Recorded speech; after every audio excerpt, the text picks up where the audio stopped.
Vamos lá, pessoal, mais uma aulinha pra gente, tá? E agora aqui a gente vai começar a falar um pouco sobre os reinos de seres vivos, né, como eu havia falado anteriormente. Mas antes da gente começar a falar sobre os reinos, eu sempre gosto de dar esse adendo, né, esse item a mais sobre os vírus. O que são os vírus, né? Vamos entender um pouquinho.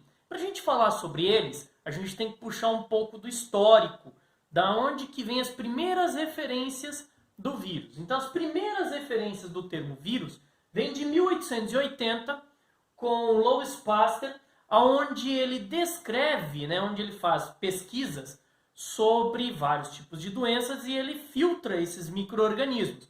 E ele vai tentar filtrar o agente causador da raiva.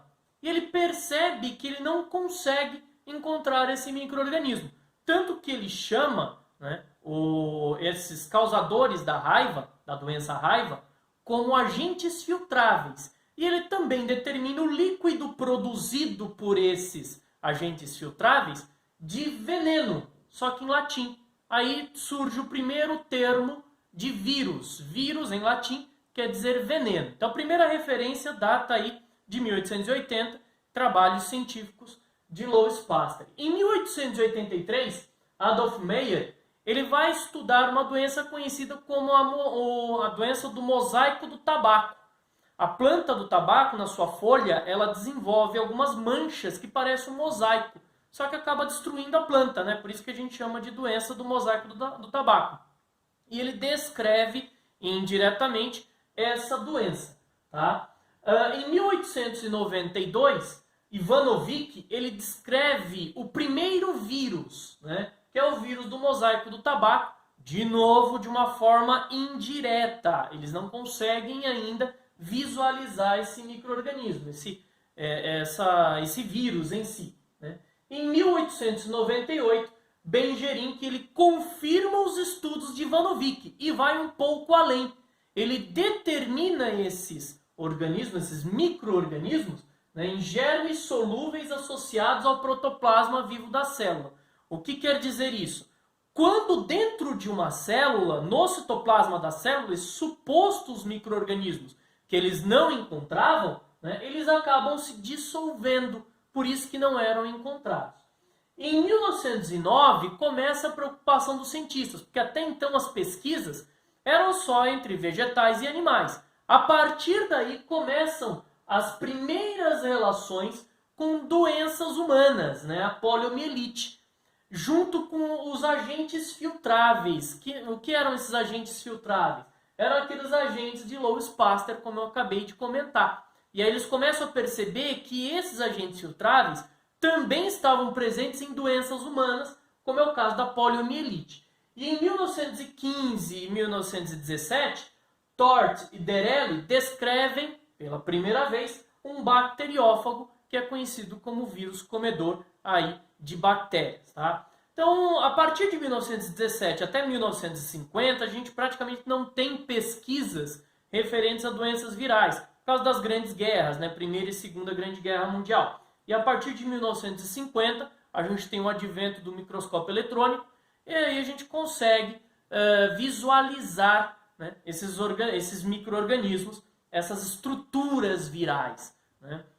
Então vamos ver um pouquinho das características do vírus. O que são os vírus? Primeiro, não se enquadram em nenhuma classificação de seres vivos, porque não apresentam células, são seres acelulares. São parasitas celulares obrigatórios. Para serem classificados como seres vivos, obrigatoriamente tem que estar dentro de uma célula. Fora disso, eles não têm características vivas. Só podem ser vistos ao microscópio eletrônico, que são muito pequenos. Podem, em condições especiais, cristalizar-se e ficarem inativos por anos, décadas, até mesmo séculos. Tá? Só possuem um tipo de ácido nucleico e mesmo assim é um fragmento. Ao contrário das nossas células, que nós temos DNA e RNA dentro das nossas células, o vírus eles vão ter um fragmento, um pedaço de DNA, e aí são classificados na família dos adenovírus, Adenoviridae, tá? Ou um fragmento de RNA, que podem ser classificados no grupo dos retrovírus ou da família dos retroviridae. Tá? Sofrem mutação e têm capacidade de adaptação, como qualquer outro organismo. Reproduzem-se por replicação do genoma quando dentro de uma célula, porque eles sequestram a célula, né? E aí força a célula a trabalhar para o vírus. E, é claro, tem também a capacidade de transmissão das suas características. Vamos voltar para a estrutura básica do vírus. O que é o vírus? Basicamente, ele tem um pedaço de ácido nucleico, pode ser DNA ou RNA, e um capsídeo, uma caixa de proteína. Quando você pega esse código genético, coloca dentro do capsídeo, forma o que a gente chama de nucleocapsídeo. Tá? Alguns vírus, quando fogem, quando saem, né, estouram a célula, acabam levando um pedaço da membrana plasmática da célula que eles invadiram. Isso é o que chamamos de vírus envelopado ou envelope do vírus. Okay? Os vírus também podem apresentar 2 ciclos aí de reprodução, 2 ciclos de vida. Nesse desenho aqui ele mostra um pouco melhor para a gente. Então lá a gente tem uma bactéria que é invadida por um bacteriófago. O código genético ele pode entrar na bactéria, se associar ao DNA bacteriano, só que ele fica quietinho, ele fica parado. É o que nós chamamos de ciclo lisogênico. E aí a bactéria pode ter sua vida normal. Ela não sofre nada, mas o código viral fica escondido no DNA bacteriano. Ou o vírus sequestra a bactéria, no exemplo aqui, né? Começa a produzir fragmentos do vírus, destrói tudo que a bactéria tem, porém usa o maquinário dela para produzir novos vírus, e quando os vírus estão prontos, destrói a célula, explode a célula, liberando dezenas a centenas de vírus para o ambiente. Ok? E por fim, falando um pouquinho, muito rápido dos vírus mesmo, né? A gente tem os bacteriófagos, que são vírus que atacam bactéria. Aqui a gente tem uma micrografia de varredura de um bacteriófago. Os micófagos, que são vírus que atacam fungos. E os vírus de animais e vírus de planta, que atacam aí cada um dos reinos. Aqui também a gente tem uma micrografia, em um microscópio eletrônico, de um vírus da gripe comum, tá? Um adenovírus. Beleza, pessoal? Então, dos vírus era só isso, era uma coisa bem rápida. Vamos entrar agora no que a gente tem aí do nosso primeiro reino, começando aí pelos organismos mais simples, o reino Monera. Quem são os participantes do reino Monera? São as bactérias em si. Quais são as características gerais? São seres unicelulares, que apresentam uma única célula, procariontes, quer dizer, o seu núcleo ele não apresenta uma membrana aí que protege esse DNA é disperso. Eles vão apresentar uma única sequência de DNA circular, que é chamado de nucleóide. É esse desenho aqui, ó. Esse DNA está disperso dentro do citoplasma. Eles podem apresentar sequências acessórias de DNA chamada de plasmídios, mas alguns apresentam, outros não. Nesse desenho mostra aqui, tá? Os plasmídios.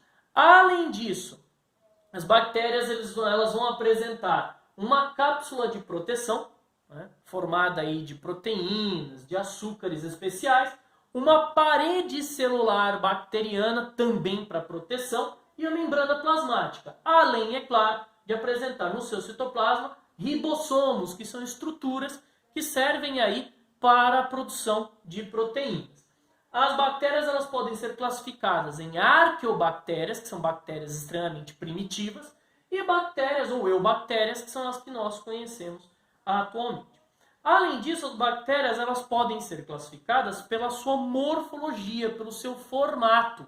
Então a gente tem as cocos, né, as bactérias cocos, as bacilos, em forma de bastãozinho, tá? Esperilos, onde as suas bactérias são onduladas, e as espiroquetas, que elas formam um tipo de uma espiral. Tá? Além, é claro, não coloquei aqui, a gente tem as víbrios também, que são bacilos curvadinhos, parecendo uma vírgula. Em algumas situações, essas bactérias elas podem formar associações, como é o caso das diplococos, das streptococcus e das estafilococcus lá na pontinha. Ok? Coloração pelo método Gram. Um cientista no passado chamado Hans Christian Gram, ele percebeu que a gente podia classificar as bactérias pela quantidade de cápsulas que ela pode ter. Então, algumas bactérias vão apresentar uma cápsula ou uma dupla camada de cápsula.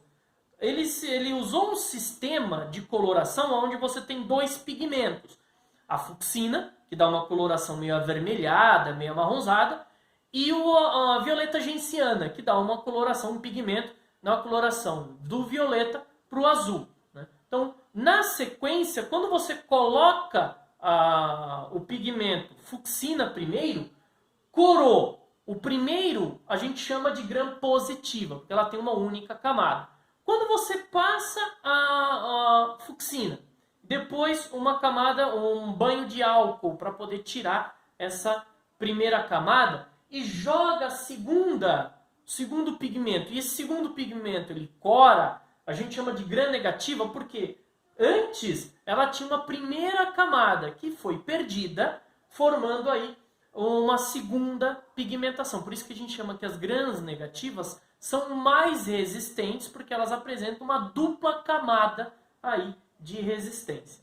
As bactérias também vão apresentar na sua fisiologia dois sistemas aí que a gente chama de bactérias autótrofas ou autotróficas, elas podem realizar fotossíntese ou quimiossíntese, e as bactérias heterotróficas, que elas precisam absorver matéria fora do corpo. Nas heterotróficas, a gente tem as anaeróbias estritas, que elas só vivem em presença de dióxido de carbono. Quando você tem alguns percentuais de oxigênio, elas morrem. Anaeróbias facultativas, em pequenos percentuais de oxigênio, elas podem sobreviver. E as aeróbias, que em oxigênio, elas acabam sobrevivendo. Ok?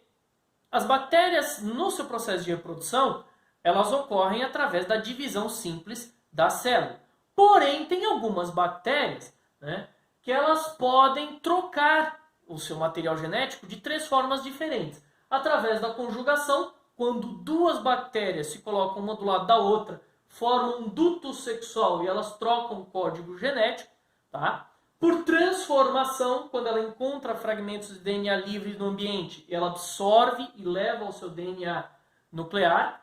Ou por transdução, quando você tem algum bacteriófago que possui aí um código de DNA bacteriano e não viral dentro dele. Às vezes ocorrem esses erros na produção do vírus. Ao invés de ele ter um código de DNA viral, ele acaba sendo montado com um código de DNA bacteriano. Acaba infestando uma nova bactéria e ao invés de destruir a bactéria com novos vírus, melhora a bactéria com DNA aí bacteriano. Ok? E aqui tem alguns exemplos de bactérias exóticas, como é o caso dos actinomicetos, que são bactérias que formam colônias muito parecidas com fios ou hifas de fungos, que a gente vai ver na próxima aula. Ok? Nós temos também as mixobactérias, que são bactérias que se reproduzem em ambiente onde tem muita matéria orgânica, só que elas são conhecidas por produzir um muco, uma trilha de muco, né, que serve para digerir matéria orgânica no ambiente. As micoplasmas, que são bactérias muito pequenas, também muito parecidas com fungos, eram classificadas como fungos no passado. E as clamídias ou rickétsias, que são bactérias muito simples, até o seu sistema de defesa é muito simples e aí elas precisam estar dentro de uma célula para se manter viva. Beleza, pessoal? Mais uma aulinha aí pra gente, então até a próxima.